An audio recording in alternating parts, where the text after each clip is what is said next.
So I just want to give a review of these Scythe books. They were really popular back in the day when I was really young. I am no longer the YA appropriate age group for these books, and I tend to stay away from any YA because I just don't feel like I can relate to them anymore. I cannot relate to teenage angst anymore. And so when I went into these books, even though I'm much older now, I was a little worried about the characters involved, but I was really pleasantly surprised that the young characters in this book were very well written and very mature for their age.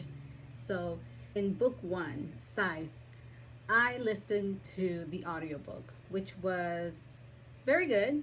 A little slow in the beginning, but once it hits like a middle point, that's when the book starts to really move forward. And I was very invested after that midpoint. And it takes turns that I did not expect. And I appreciated that once it gets to that midpoint, it really moves forward, and I got really invested afterwards. The ending had not really a cliffhanger, but it had a continuation of what our characters are going to deal with next. So in book 2, The Thunderhead, I read this book instead of listening to the audiobook, which I feel like I was missing out a lot. I was surprised that I'm in love with this certain character when they first start talking about how they feel. I was thinking that it would be very dull and very boring. Like I would have to just sit there and read about what they were thinking, because they weren't an interesting character to me in the first book. But I was very, very wrong. I love this character, and I wish I can keep reading about what they're thinking and what they want to do.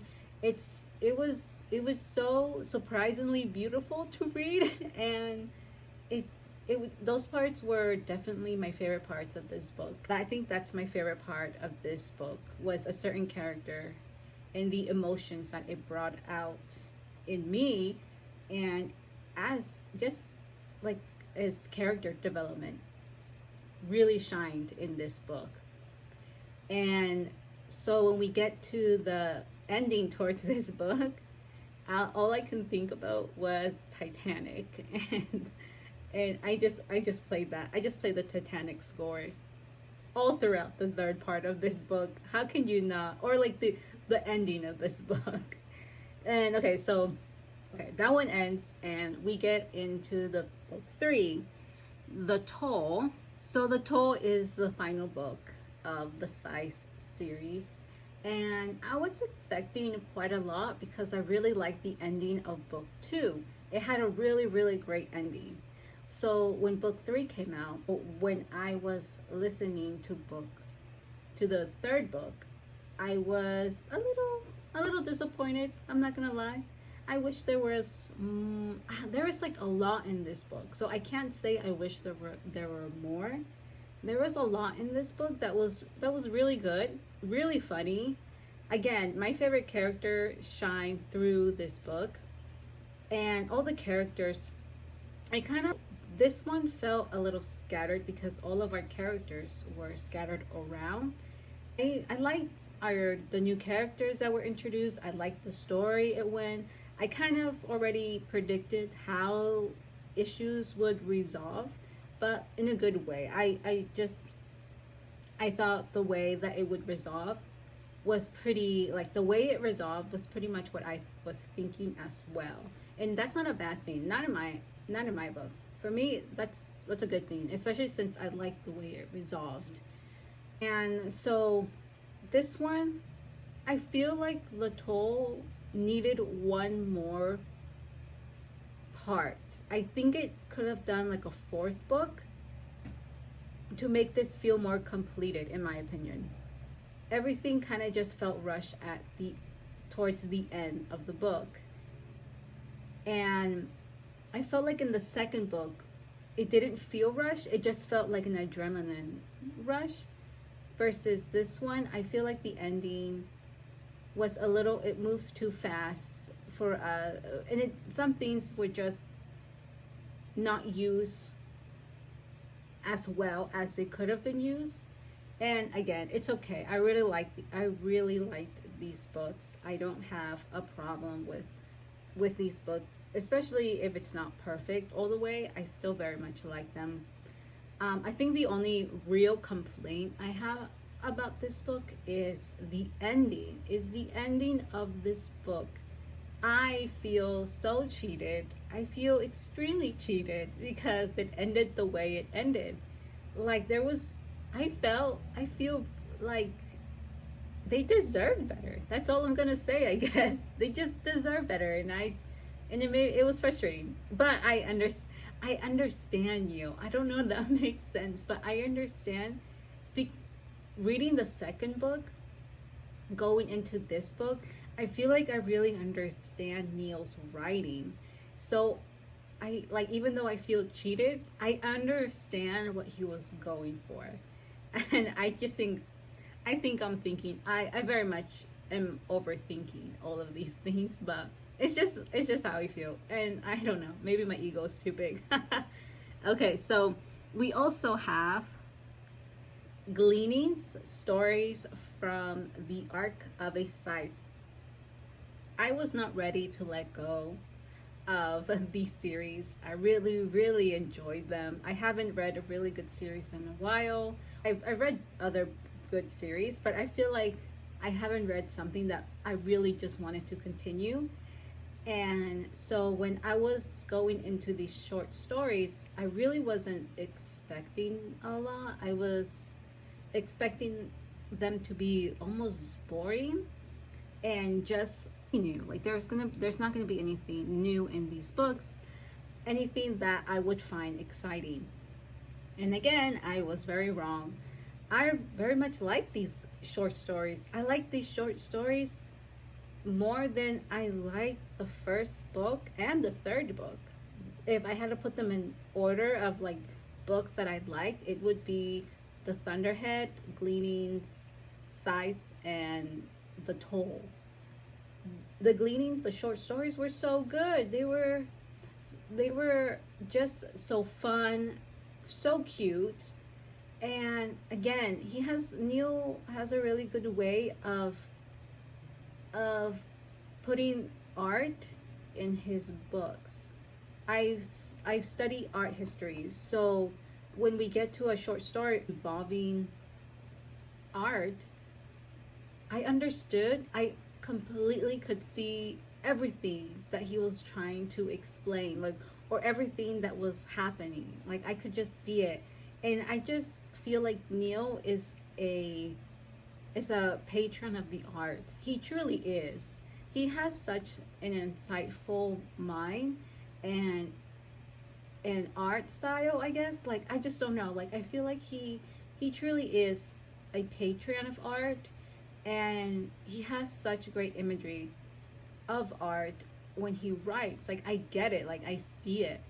And I really, really appreciate that about all of his books, especially in Gleanings. I think there's a lot of his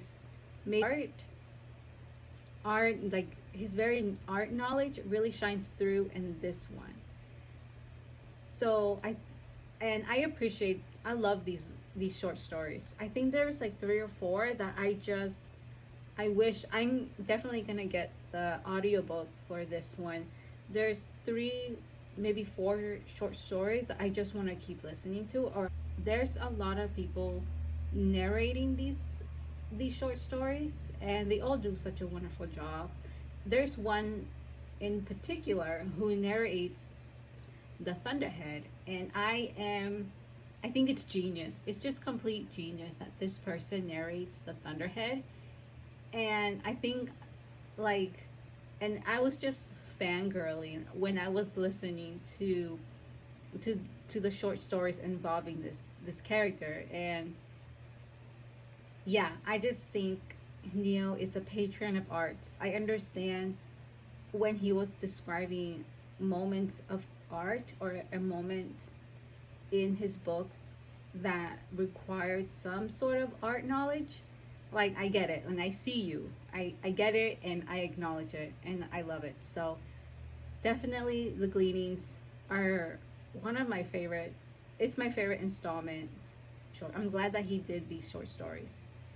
There is one particular story in here that I think was supposed to be the main story because it involved a character from from the series, and I didn't.